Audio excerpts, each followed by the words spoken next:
All right, welcome to today's webinar on protecting your patients using professional boundaries. On behalf of the CCOA and Registrar Dr. Todd Halowski, we are pleased to host this webinar with guest speaker, Dr. Dean Wright, Chief Executive Officer of the Canadian Chiropractic Protective Association. Before we begin today's presentation, we would like to acknowledge that the CCOA office is within Treaty 6 territory, and we recognize our members who live and practice on Treaty 4, 6, 7, 8, and 10 territories. The CCOA is dedicated to improving Indigenous health and to supporting culturally safe and appropriate care to Indigenous patients and families across Alberta. This presentation will cover various aspects of professional boundaries, including the responsibility of the chiropractor, professional competence, decision-making for both the chiropractor and patients, how to enhance the doctor-patient interaction, and how to apply professional boundaries for the best outcomes. The presentation will be followed by a Q&A period moderated by me, Dana Mikan, Communications Manager of the CCOA. Simply enter your questions in the Q&A section of Zoom at any time during the presentation. Our speakers will do their best to answer any questions as possible, answer as many questions as possible during today's webinar. Please note this webinar is being recorded. Please welcome our presenters, Dr. Wright and Registrar Dr. Halowski. Well, thank you, Dana, for the introduction, and thank you, Dean, for being here. Dean and I agreed prior to our call today that we would be comfortable proceeding on a first name basis. So thank you for that concession. As we get going today, we are going to proceed through a conversation where we have the opportunity to dialogue back and forth and to raise the conversation and topics that are most protective for your patients and also for yourself. When we look at this, this is a complex topic, and why we're here to talk about it today is that over the last year and a half to 2 years, the CCOA, and not just the CCOA, but all regulators and all health professions have seen an increase in the concerns and complaints around professional boundary violations.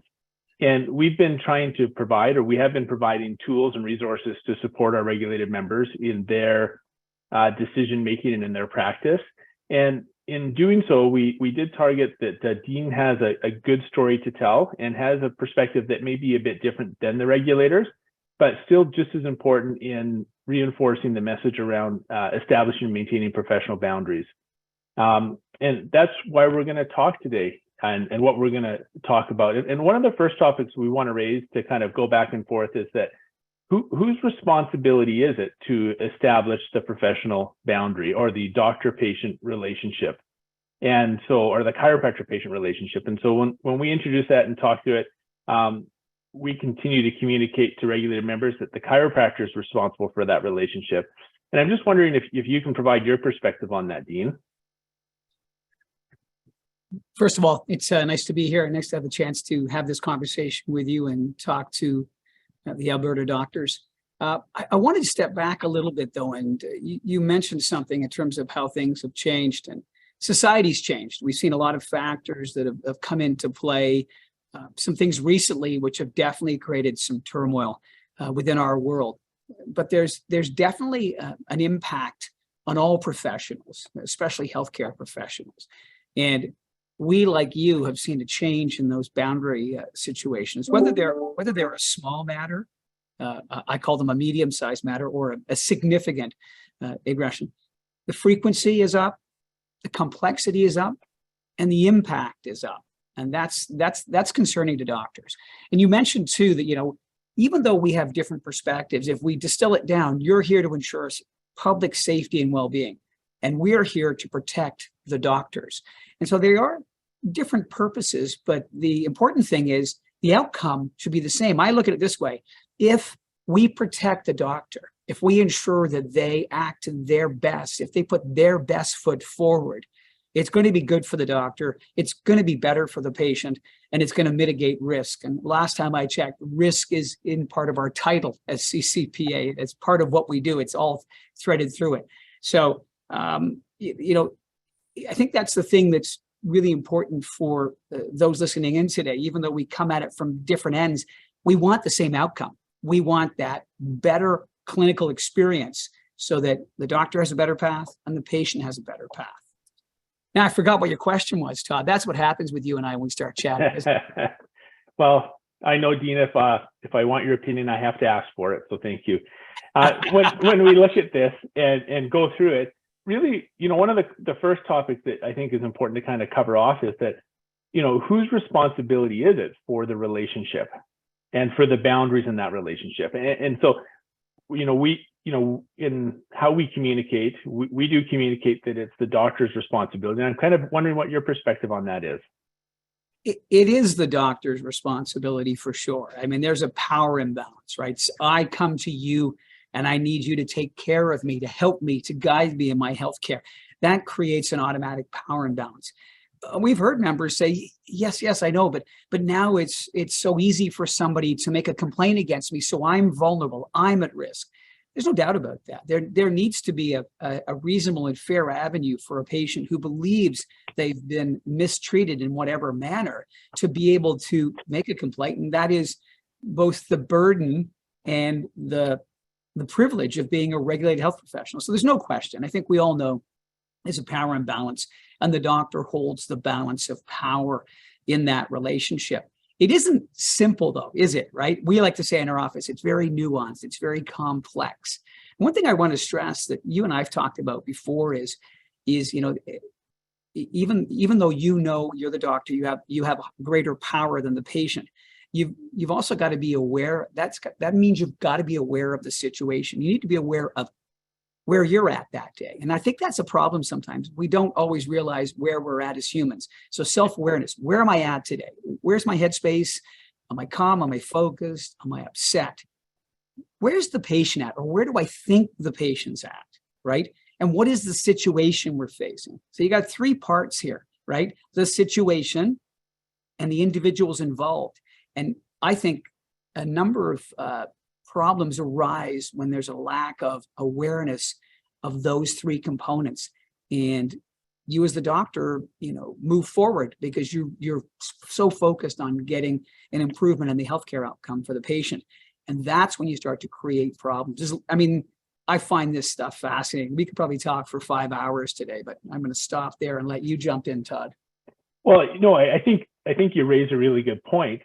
And so when you talk about, say, the practitioner, because realistically, when it comes down to it, in any relationship, the primary impact we have is how we conduct ourselves. And when you talk about awareness, what are some of the things that you think are really important for awareness for a doctor to be present and be safe in providing care? Well, awareness is a great word, right? Everyone likes to believe they're aware.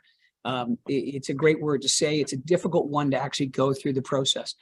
Awareness, I think part of awareness means slowing things down, right? Just slowing it down so you can actually take it all in. And if the pace of the interaction is reasonable, then you don't have to. But most of life these days happens very, very quickly. And to become aware, you have to kind of slow it down, and you have to be the three things I talked about: aware of yourself, the patient, and the situation. And part of that then engages communication. And I think communication is a key thing here. Too often people think communication is, I tell you something, Todd, therefore I've communicated it. And communication really involves articulating, laying out what it is you're thinking about that you want to engage the patient with. Our in-house counsel calls it the narration, right? Provide that narration. I need to also really be looking at you to pick up on some of the cues, right? The cues give me, they're not direct answers, but they give you some awareness, right? So if your eyes bug out of your head and you make a funny face, I should start to take that as not necessarily a good sign, as opposed to you nodding and agreeing. And then I should wait. And encourage a response back from you. So communication is a two-way street we talk about in our shop. It's provide the information, understand how it's being received, hear the response back. And if you do that, I think if you do just that, you gain a tremendous amount of awareness in that current moment. I noticed a question that's popped up, and I'd like to maybe address this if we could right now, because this ties into an awareness and a complexity of living in a small region. So, and Todd and I are really good. I call them spur lines. We're happy to go down different spur lines to have these conversations. So the question is, you're in a small community, and it's impossible to live and work there without having relationships outside the clinic with others and patients. It's a great question. You know what it requires? It requires tremendous awareness. And I know you're going, oh, here he goes. But it does. A small community, it's very likely you're going to interact with other people. And I think the thing you need to remember is that once you're a doctor of chiropractic, whether you like it or not, you're always the doctor of chiropractic, even when you're casually enjoying yourself. So small community means you need to pay attention to how you're engaging, the language you utilize, and maybe when you start to cross a line, right? You've got to be able to say, okay, is this the best moment for me? Because unfortunately, I'm not saying it's fair, you'll be judged by what you say in your relaxed time as a doctor of chiropractic. Yeah, I think there's really nothing to add to that, Dean, in a sense. Like it is all, once a doctor, always a doctor, or once a chiropractor, always a chiropractor. That is something that we can be not at the office, but when people are aware of our professional designation, they are going to look at us just a bit differently. And it's not just our profession. It's not something singular to us. It's personal to us and it's real to us as individuals, but it happens to any profession, and it happens to any individual, be it, it could be a chiropractor, it could be a lawyer, a dentist, a doctor, a teacher, an engineer. People will judge based on what they see as well. And so that awareness is really key, and being present in those conversations.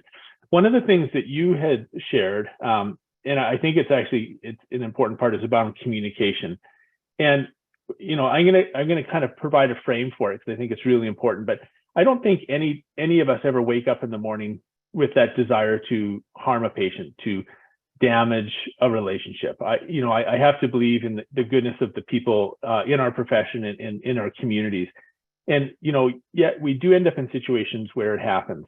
And one of the things that in talking and looking at this from a point of view is that some of the skills that we have as a practitioner can be changed or improved to provide a stronger boundary or clearer boundaries with our patient. And I think communication is an excellent one, and that you talked about. And I think that's a really important. But when you look at communication, what other skills do you think that we can employ that would be important in maintaining professional boundaries?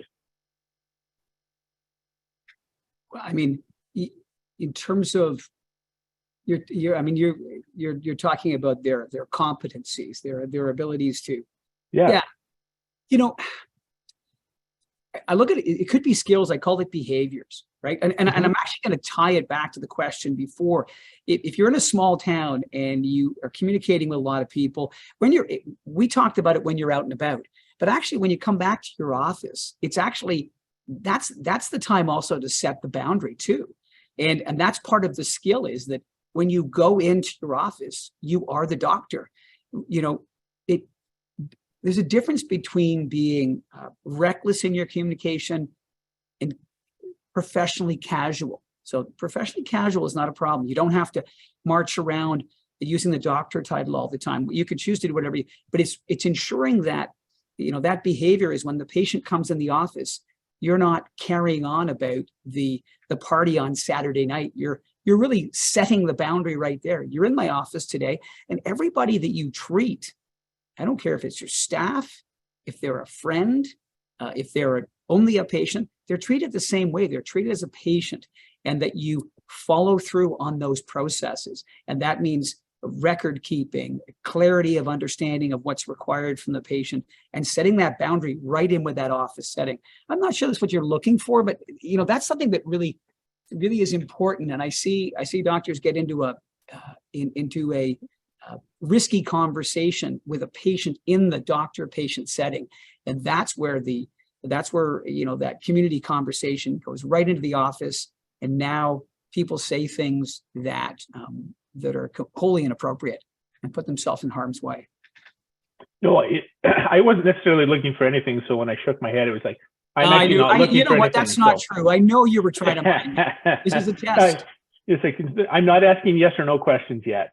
And when we look at it, so I mean, you really touched on, I think, some really salient points in there around the idea that when we're in the clinic, we are the doctor, and anywhere else, at any location that we present, whenever we get into the mode of delivering care, and most often it's in the office, that could occur in other settings, especially in smaller locations at times, but it can occur in other settings, that we actually have to be the doctor in that moment, that be it friends, be it staff, be it our best friend from high school 25 years ago, it doesn't matter who it is in the moment. When they're there as our patient first. And I think it's so we talk about the doctor being responsible. And I think that's probably one of the, and I think you touched on it really well, but that in those moments that we actually have to have a clear boundary that they are a patient when they're at the office, that when we're delivering care, they're a patient, and we have to remove ourselves from some of the familiarity that may occur in social contact. Well, I think you owe it to the patient. You really do. And you owe it to yourself, right? You don't minimize what you do as a doctor of chiropractic. And, this is another thing that we see cropping up more and more too, which ties into boundary issues indirectly, is when somebody comes to see you as a patient, you may be providing therapy, you may be doing an adjustment or whatever else you provide. We think the most important thing that you bring into play is your clinical intellect, your brain, your ability to think and process. And I think if we give ourselves permission to be there first and foremost, and there's a lot of other great things you're going to offer, if you do that, then you're going to treat the interaction with the respect it deserves. Because of the amount of time, effort you've put into it, what you know and understand, and what this patient's expectation is too. That patient has a perspective, right? We've talked about this, Todd, about what is their perspective? What do they, put yourself in their shoes. What are they thinking they're going to get, and what are they expecting from you? And whether we like it or not as doctors, that matters hugely. That patient's perspective can change the course of things quite dramatically. Oh, it does. And I think you're with it. I think you're 100%. The language that sometimes I think I'm familiar would use around that is it's the decision-making of the doctor in the moment, right? And you touched on a point that I think is really important. As you're sharing this, I go back to, there's a chiropractor that I was exposed to years ago named Fred Barge, and he used to ask the question, are you the doctor? Yes. And that can be interpreted a lot of ways, but I think it's so key for the decision making that when we're there, the intellect, what we bring to it isn't just the mere fact that, we may be good at adjusting, we may be good at some type of therapy, we may have good success with certain conditions, but we're dealing with a person who's looking, like you said, for our intellect. And realistically, that's where our decision making has to be really clear. And so sometimes I think when we get into situations where maybe they're friends or whatever, that impacts our decision making. That impacts the clarity we have in the moment that they're here as a patient to receive care, not as a friend for a chat and an adjustment. And there is some I think some mindset or framing that we have to set ourselves up for success in clinical encounters and in professional boundaries. And is that what you're getting here? Yeah. And so with it, like one of the things, like how would you say that professional boundaries provide for clear decision making?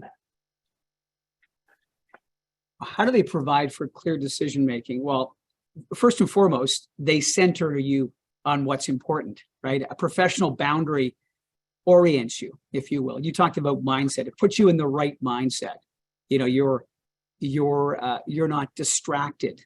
You're not focused on different things. So that professional boundary, setting yourself up, I just mentioned it a moment ago, you're treating the patient, their situation with respect, yourself with respect. They've come to you to look for some answers, some assistance in that path. So setting up that boundary sets up a very positive clinical interaction. And right from the outset, if you do that, then you're less likely to start going down a path that creates an issue.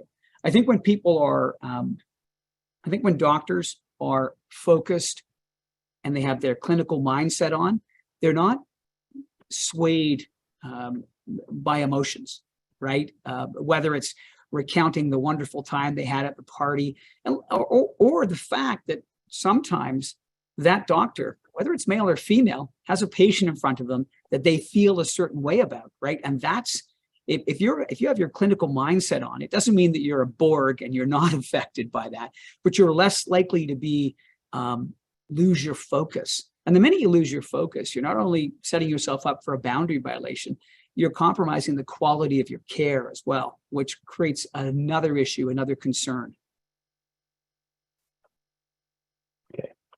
Okay. No, that's good. With that, then, you talk about that, the emotions, and I think that's a key factor. Like we're not just we're not, like you said, the distinction is really good, that we do have feelings at any time, and those have an impact, and our patients have feelings too.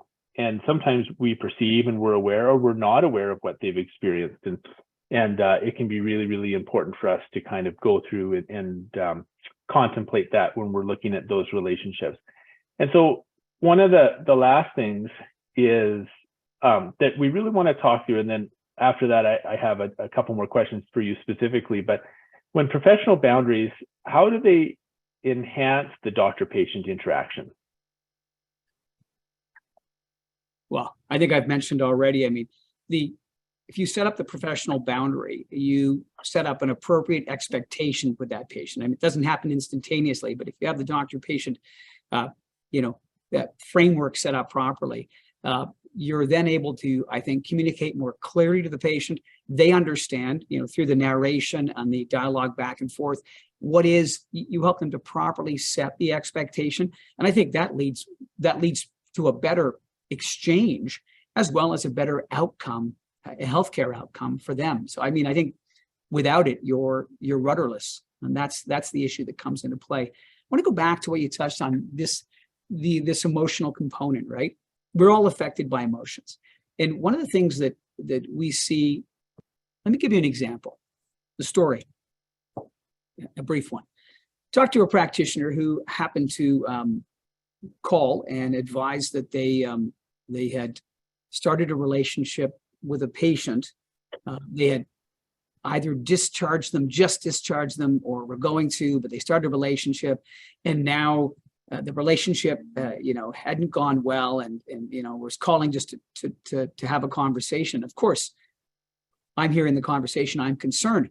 But the practitioner, right then and then, said, you know what, this happened about 5 years ago. And what I did is I discharged the patient. I wrote a discharge letter. I had a cooling off period, and then I established a relationship appropriately. It didn't work out. It finished, and then we went on. And you've got to imagine, I was confused. You've just told me this new thing's happened and it's all gone wrong, but you did this 5 years ago and it all went right. And I asked, why did you do that? And the doctor said, I don't know. And to me, this is a classic example of we human beings thinking we're going to act logically, and emotions just take you sideways. So when you get a hijack, my favorite word is amygdala hijack, right? You get that amygdala overwhelmed. You think, I'm going to act logically. And that's such a key thing. The minute you feel that emotion building up, one of the things we really stress is slow it down, step back, pause. And I would tell doctors, when you start to feel that, do not decide to speak without clearly thinking about what you're going to say. And I know that because another case I've seen where a doctor felt these emotions and unfortunately stepped back and then said, I have these feelings towards you. And the patient was completely thrown off guard, upset, and then lodged a college complaint. And it caused all manner of problem. And if the doctor had just stepped back, paused, maybe even recused themselves from the room for a few minutes to compose themselves, they would have saved themselves months and months of turmoil. Like cautionary tales. We have many. I'm sure there's there's a question in the question and answer that I think actually fits into the situation, and I want to share it. And I'll read it, and then we can talk through it. It says, if we think a situation could become a complaint, how does the CCPA suggest we handle it? At the CCPA, and by complaint, I suspect they're meaning a regulatory complaint. At the CPA, do we talk? I says, at the CPA, does we talk a DC that are practicing experience this on a daily basis directly to a CPA lawyer? What is the procedure? And this way, before, if even a complaint is actually made, asking for guidance to see how to handle the potential situation. So I think what they're getting at, Dean, if I read it, there's, besides the grammar, I read it directly, but they're really asking if a potential complaint is there, or if there's risk of complaint, should they contact the CCPA? Should I answer? I can answer that. Yes, that's your question to answer, not mine. Yeah. My God, yes. It's important to understand, we're the Canadian Chiropractic Protective Association. Read our name out full. You become a member of ours, and our role is to try and protect you. We want to stop things from becoming a problem. We handle problems. But if you think you have any issue whatsoever, reach out to us. And our job is to try and help you put your best foot forward, as I said before. So we want to have a conversation. We care greatly, but we're not you, so we can be objective. We understand the path of a chiropractor. So if you call CCPA, you're likely to talk to myself, Shima, or Catherine, and we'll all do our very best to get a clear idea of the picture.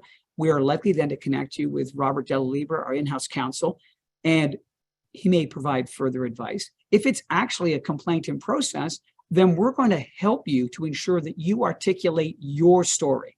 That's the purpose at that stage there. Is the CCPA is not here to tell your story. We're here to make sure that you tell your story properly, that you frame it and articulate it clearly. Your doctors of chiropractic, you do a great job there. Sometimes articulating what happened is hard for people when they're emotionally upset. So definitely call us. We'll be there to listen, to hear what's going on, to try and help you navigate the situation appropriately. Always call as soon as you can. I hope that answers the question. I think that gives. I think it does. I think it provides clarity for them. And just to put the perspective for the CCOA, our intention is not we don't wake up with the intention to get regular members. We're not out to get members. We're not out to give them trouble or make life difficult. But when complaints do come in, and complaints that are sent by the public, or if we become aware because there is mandatory self-reporting around professional boundary violations, we have a duty to act. We have a duty to take action that's in defense of the public. And we follow a process. We're not, it's laid out. What we do and what we can't do is very laid out, and we go through that process. And so when those complaints come in, it's because it's met a threshold for either a member of the public or for the college to take action in defense of the public. And so with that, it can be a stressful situation for the practitioner to go in, and it's stressful to have to deal with that situation when it comes up. And I think it comes back though, and I'm going to swing back to where we were before. One of the questions that I have, and one of the things I've always enjoyed since I say enjoyed at a distance because I like to watch others suffering sometimes, but is ouch files. And, I'm joking, but like the ouch files, the cautionary tales of the ouch files were always a fantastic lesson when I started in practice. And I think that sentiment's been shared with you time and again from practitioners across the country. So I don't think I'm unique in saying it. But is there any cautionary tales because around professional boundaries that you can share? And why I ask it is that, sometimes we think of professional boundaries as complaints, but it can get people into legal hot water too. And you might have some perspective that you can share that allows our members some clarity in their decision making. It's important to understand that, sometimes the ouch files can be misconstrued as look at the bad thing that doctor, he or she did. And we really want to disavow people of that. It is to show a situation that maybe hasn't gone as well in most cases. And what can we learn from this? And I think we have to all accept we all live in a glass house. Every one of us makes mistakes.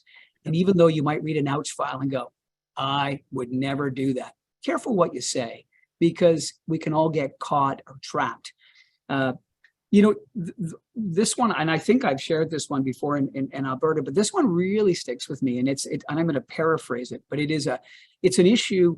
It's an issue that caused errors on a number of levels. It's a practitioner working in an office with other healthcare providers, and this individual maybe had been a bit too loose with language around the office. Really watch that. When you're starting to have casual conversation, you really need to be aware of who you're talking with and how you're talking to your staff and other colleagues. You don't know what somebody else is going through. So really eyes wide open on that. Casual conversation. And as a result, there's maybe a bit of a bad air going on. Practitioner asks the DC, can you take a look at something? I have some problems. In the middle of a busy day, the DC takes the person into a room, does a quick assessment, knows what's going on, shortcuts, and starts to treat.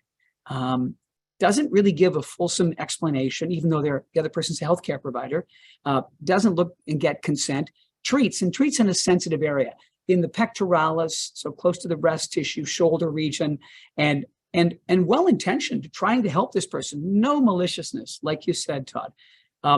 DC leaves, goes back to practice. The other practitioner is a bit disoriented and then initiates a college complaint 2 months later. The college complaint comes in, and it could be all innocent, but it looks even worse because the doctor provided the treatment. So there's boundary violations, on a number of fronts, and did not document the file. And so what happened was there was no file, therefore credibility drops down. It becomes more and more apparent that this practitioner has cut so many corners and ended up losing their license for 9 months. That's a long time. And it should feel heavy, and it should feel really unfortunate. It's a sad case, but it's an example of boundary violation with somebody you don't think you'd have that problem with. Well, they're a healthcare provider. They understand what I do. No, they're always a patient, always a patient. That's and when I said that, there are cautionary tales, and that's very instructive, because I think for a lot of us, those situations can come up without us thinking they're coming up. And, those boundary, where we touch up against professional boundaries, can happen very, very quickly. In the last year or so, we've shared some of the kind of challenges that we've seen, and one of the ones that we see time and again is DCs who have an expectation that all staff should be patients. That you work in my office, you need to understand what chiropractic is, and therefore you're going to be my patient. And it inherently carries a lot of risk for that member. And well, I think the intent is to make sure that patient has care, or that staff member has care, and they get what it is that you do.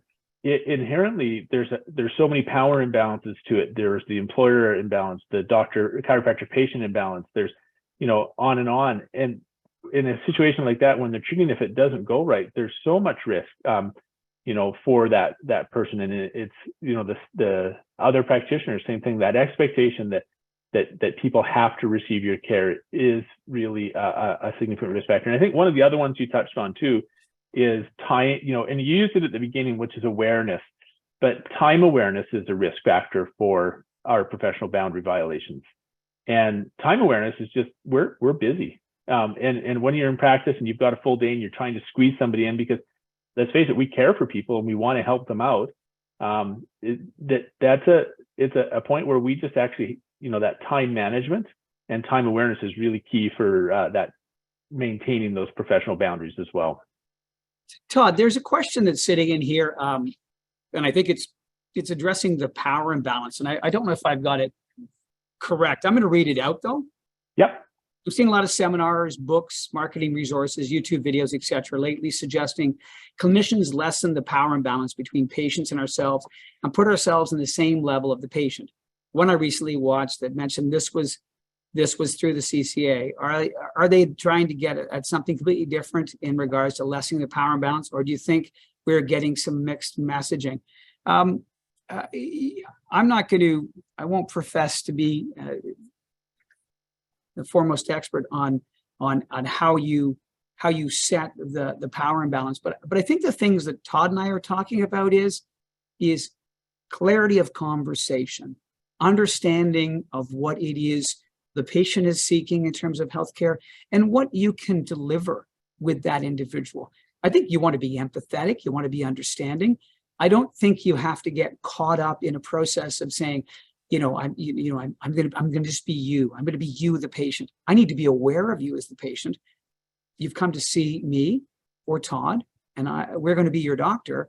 And therefore, we need to be clear and focused and allow you to understand what we're going to do. I think it's very difficult to try and get yourself to the same level as the patient in the power structure. I think you could compromise yourself to some degree. So it's accepting there's a power imbalance, and it's addressing it in a professional manner so that you're minimizing, because that delta there is the risk, right? Patient doctor, that is the risk right there, that power imbalance. You can't go right to their level, but you can reduce that risk equation. And I want to touch on one thing. You mentioned the treating of your team at your office. That's great. If you're the owner of a clinic, you know what I would say now? I used to own a clinic. I had a number of my staff I treated. If I knew what I knew now, I'd have my associates treat my staff. That's what I would do. And I've seen behind the curtain. I've seen cases whereby a staff member has sued the doctor. And that's a very awkward one because it actually becomes a malpractice lawsuit. And it also becomes a wrongful dismissal. We've got the malpractice lawsuit, but the wrongful dismissal, that's the doctors. And the one I can recall, it was very awkward. Luckily, the wrongful dismissal was a small amount of money for them, and the malpractice was a much larger sum, which we took care of. But it created tremendous conflict, and each of the different suits complicated the other. It was a mess, and it was awkward. So really think long and hard about treatment of your team. Let it be their choice. Do not force it upon them, because if you do, you're going to create, or you have the potential to create an issue, which will, it won't be a happy ending for you in that situation. Yeah, no, that is another good cautionary tale for us and for us as professionals and in the mixing of those relationships. And I think that those are mixed relationships can be very challenging in doctor-patient relationships. So one of the things we kind of touched on a little earlier, and we talked about some of the skills that go into it, right? And communication is obviously a skill. That being present with a patient is obviously a skill. And worse, is there any other skills that practitioners should consider to make sure that they're maintaining professional boundaries? Geez, I feel like we've touched on a lot. I feel like the professor, he was trying to squeeze the last bit of blood out of the situation. There's something you're looking for here. I mean, I think a number of the things that to me, a lot of this isn't significantly complex. I think most doctors have all of these tools. You have these tools in your toolbox. It's that you just forget to use the Phillips screwdriver. You just don't use it anymore. And you've decided the hacksaw is no good. You don't need it. So you stop using them and you only work with a couple of tools, and you lose the ability to have appropriate empathy. You lose the ability to take, sometimes it's as simple as taking the time. I remember I practiced for 25 years and God, time was so crucial. But if you take but a minute more to acknowledge something with that patient, that makes a world of difference. So for me, I think of it as a lot of it is quite low tech. And I think we've discussed it. It isn't that you don't have it, it's that you don't utilize that within your repertoire. And I think goes back to your time. Todd, I've only got so much time. I've got limited time. I'm going to tell them what I'm doing. I'm going to move in. I'm going to do the work. And, you forget to tell them I know this person. I'm just going to go check that shoulder. No, Todd, do you mind if I don't care if it's a man or a woman. I need to take a look at that shoulder. It's right there. Are you okay if I do that? Right. Yeah. And I think we sometimes feel like they've come to me for the care. They know what I'm doing. I don't need to explain this to them. And you and I've talked about it before, this implied consent, that's gone. Yep, implied consent lived back in the 80s and 90s and the early 2000s. It doesn't live anymore. It doesn't exist. Yep, no, it doesn't. And, one of the things and kind of one of the last thoughts I'll get to sharing, and I think it was interesting. So some of the members on this call would be aware and some may not be aware, but in the summer, the CCOA sent out an email to all of not all, to a group of our members, and it was targeted for intent and purpose. So through the complaints and concerns that were coming into the office, and then looking at some of the information that's available and published around complaints around professional boundaries, there was overlap. And so we had shared an email to regular members in this demographic, and it got a fair bit of attention. Some people concerned that they had a complaint, which they didn't. It was just an alert that they're in a category that has increased risk. And so that was category, that was in the email we targeted, based on the data, it was male practitioners over the age of 40 that lived in rural versus urban settings and that were sole practitioners. And we didn't share it to say that they're bad for being in any of those situations, but there is, we shared it because this is the demographic that was running into problems and in maintaining or keeping professional boundaries. And so, we've talked and we've come up against, and I think I didn't articulate it very well when we started, but why it's a competence is that these are skills that can be used to overcome the risk factors, the time awareness, right? We may be busy doctors, but we're still doctors first.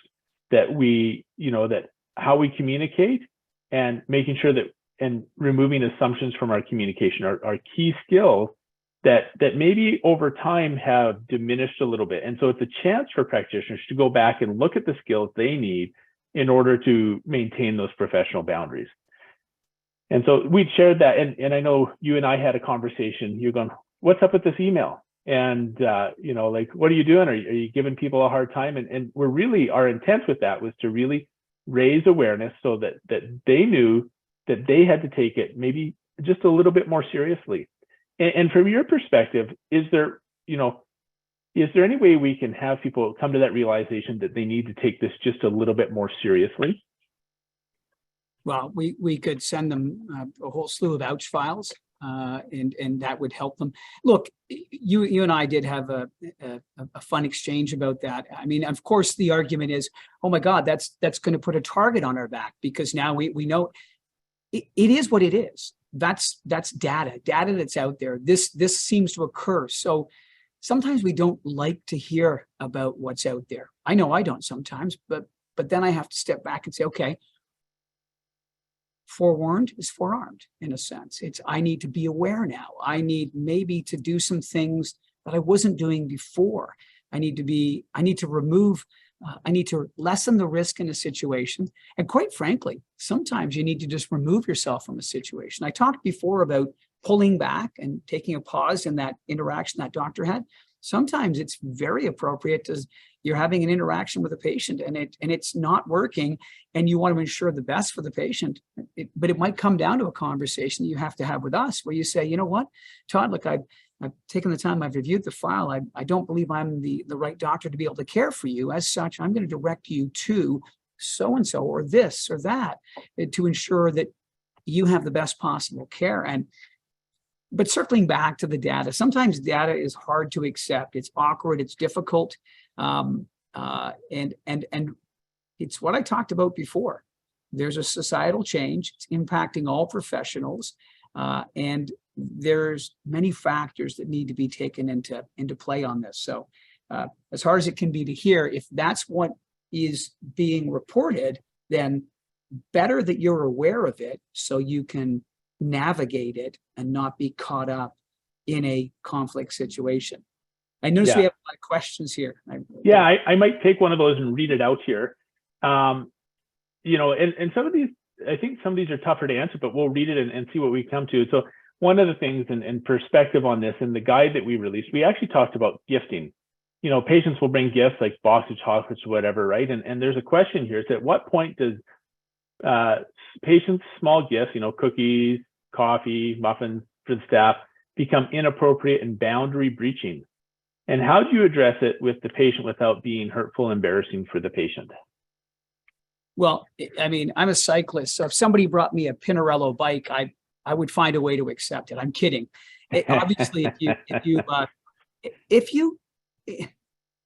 it's always lovely at Christmas time, right? Or if someone finds out it's your spouse's anniversary, they bring a gift. I think most doctors have the good judgment. And I think the way it starts is, you know, say, look, Mrs. Johansson, that's a word I love to use all the time. Look, I want to thank you so much. It was so thoughtful of you to do that. However, you know, it's too much. And, you know, I need to be able to tell you that I can't accept that. That compromises the doctor-patient relationship that we have. As such, I really want to thank you, but I can't accept that. I mean, you know, if I wanted to be, you know, make it easier, I could have them just say, look, I'm sorry, my regulator will not allow me to accept that gift, but we would never use that line, right? But the idea is, I think if you lead with generosity, thank you so much, and I really appreciate it, but I can't accept that because it's too much and it compromises that very important doctor-patient relationship that we have, and that's important to me. I want to make sure I provide the best possible care to you, and I don't want to create any awkwardness around that. So thank you. And again, you finish with thank you again. I think that most people are going to, they're going to understand that. And if they're really bothered by it, they need maybe some time to absorb it, but you need to address it. I want to take this question and I want to expand a little bit. If something happens between you and a patient, this is a minor one. A gift is a minor one. But if a patient makes an overture to you, they say, you know, I'd really like to go out for coffee with you. I'd like to have, you know, why don't we have a date? I think you need to actually say right then and there, we think you need to say, you know what, Cheryl, look, you know, thank you, but that compromises the doctor-patient relationship. And I'm here, I'm your doctor, I'm here to care for you. That's very important. I want the best for you. We can't have conversations like that, okay? I don't want you to be offended, but I want to be very clear with you. It needs to be contemporaneous, it needs to be clear, and you need to make sure that they got it, right? Yes. And what I would suggest to you is you would write that in a notebook at home on the date you did it. If you felt compelled and you really had to write something in the file, it might be something more, I would say, sort of more vague or subtle. It might say something like reviewed doctor-patient relationship and boundaries, something like that, because you don't want to write something in the file that is incredibly derogatory to the patient. I think it's enough to write it at home, but if you want to write a very brief note in, it's just really dealing with that. You do not need to write a note about the gift. Okay, I want to be clear about that. You don't want to write a note about the gift. Yeah, that's fair. So one of the next questions here, having taken over a practice in 2020, and I implemented yearly consent updates.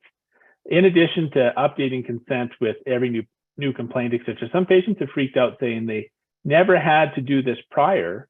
How do we do this? And so this question really is a boundary question, because the prior practitioner may not have set those boundaries with patients, and now a new doctor has to set those patients or set those boundaries. And so I think it's a good question for us to bring up and look at maybe professional boundaries with a more clinical perspective. So do you have any comments on that, Dean? For sure. I always think when you get somebody who has a challenge with something you're doing, I think if you lead with, it's about you, the patient. So my suggestion would be that, you know, look, Todd, I'm sorry you're upset, but as your doctor, I'm determined to provide you with the best quality care that I can. And part of that is ensuring that I've actually communicated with you and I've informed you of the care and the options and the benefits and the risk. So it matters greatly to me. And this is about you and ensuring we provide you the best quality care. I'm sorry you're upset. And I think if they still were upset, you could say, look, each year we look to make ourselves better and better. And this is part of us improving the quality of healthcare that we provide to you. If you come back to the patient and I say, it's about you, Todd, and I want the best for you, it becomes very difficult for them to argue with you because it isn't about you, the doctor, it's about you, the patient. So that's how I suggest to handle that.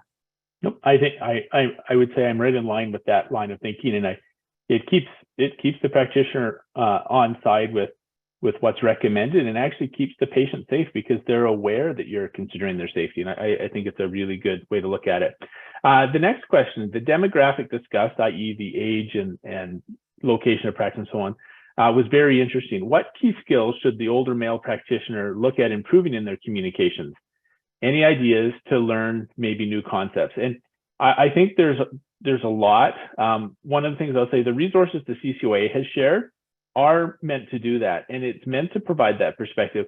And for some practitioners, it is going to be work to develop the skills. It's not just a, the old expression, I stayed at a Motel 6 last night and now I've got this. It's going to take some time to develop these skills is really what it is. But I think having that awareness of them is really important. And would you have anything to add to that, Dean? I mean, I think there's a whole bunch of things that and the classic example, older male practitioner, which is, I now find myself in that category, older male practitioner. I think it comes down to what I said in the beginning. You have to have that awareness. I am an older male practitioner in a rural setting. That means there's a heightened risk to me. So what does that mean? That means that, it's funny, I went to a healthcare provider this morning, I went to a dermatologist, and he almost over-explained himself. And I thought that was a really interesting technique. He said things a couple of times. I don't believe he said it because he thought I was thick in the head, but he said it so it was clear, and he stayed focused with me. And I think that's part of it. Like, that part of the strategy is if you have to, move towards over-explaining yourself. Slow things down. Ensure the patient understands it. If you're in a situation, I used to treat a lot of athletes, runners, triathletes. I might now decide, if I was still in practice and I had an 18-year-old female triathlete come in, I might say, am I the best practitioner to take care of this person?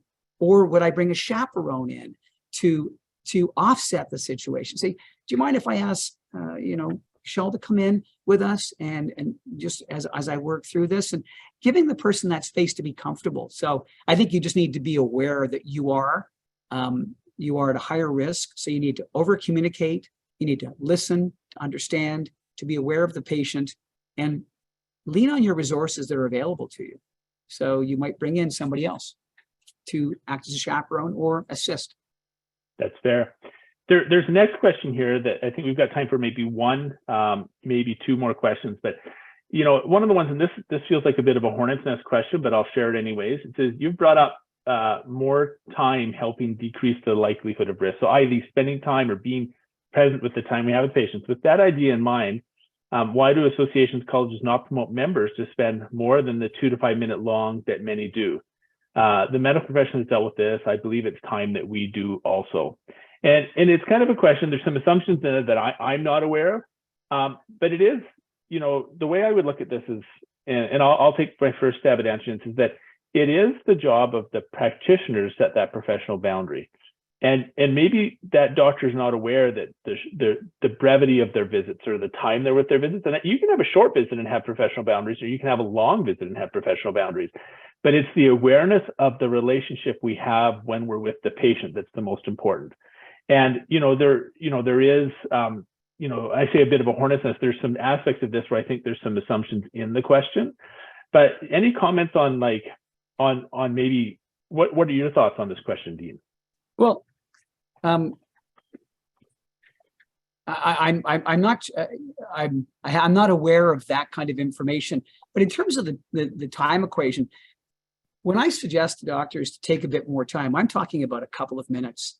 I mean, there's some rudimentary research that says, but a few minutes will matter in a patient's mind as to whether they decide to implicate that doctor or that doctor for risk, when it's got nothing to do what the intervention was.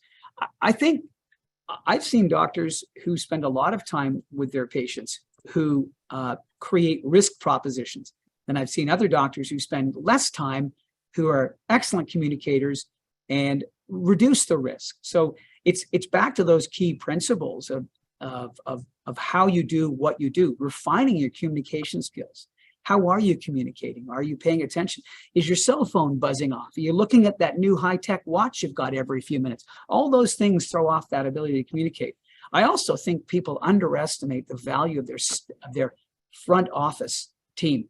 How that front office team engages that patient, connects, communicates with them, brings them through, but a moment to whisper in your ear and say, you know what, Betty's having a really, really hard day today. and she voluntarily shared she's under stress. I'm not talking about privacy issues, but your staff can warn you and provide you with the ability to enter the room and engage appropriately. It isn't purely time, it's time well used. That's what it is. It needs to be well used, and you need to refine your skills. Everybody thinks they're a good communicator. Most of us could be better. It is a skill. One last quick question that you may or may not be able to comment on is that many of us assume that stats would be shared in this meeting today. And do you have any regarding maybe Alberta or stats around concerns or complaints that you can share, Dean? And I will tell you, we've answered this question from members in emails where last year, 1% of the membership had an open concern or complaint around professional boundaries. And in our jurisdiction, that was 1%, and it's continued to stay at about that trend. So. And I don't know if you can comment on that at this time. We don't, most people know us not to be a group that shares lots of statistics. And part of that is we think we have an advantage about how we manage things compared to the insurance industry. So it's not that we don't trust our members, but information gets out. Look, I think what we do know is the majority of regulatory complaints don't go past the complaint process. Remember, we deal with Canada-wide, but I think that applies in the Alberta setting too. When a regulatory complaint comes in, I think a vast majority of them are resolved at that initial complaint process and don't require the second or third step. And I'm looking towards you, Todd, for confirmation of that. I already alluded to the fact that we see an uptick in boundary issues. The frequency matters to me, but what I really want to stress to members is that the complexity of these boundary issues has gone up dramatically. There are more things that are entangled with it, and the ramifications are more substantial. Perfect. And I see our moderators back on. I think those last questions that are left, we'll capture, and if we can answer them in another medium, we will, but I'll turn the time back over to you, Dana. Awesome. Thank you very much. So we are really thankful to our presenters and everyone who attended today. We will be sharing a post-event survey with you all, so you can provide your feedback and add any additional questions you have. We really appreciate your time today, and we'll sign off and have a great afternoon. Thank you So much. Bye-bye. Thanks for being here, Dean. My pleasure.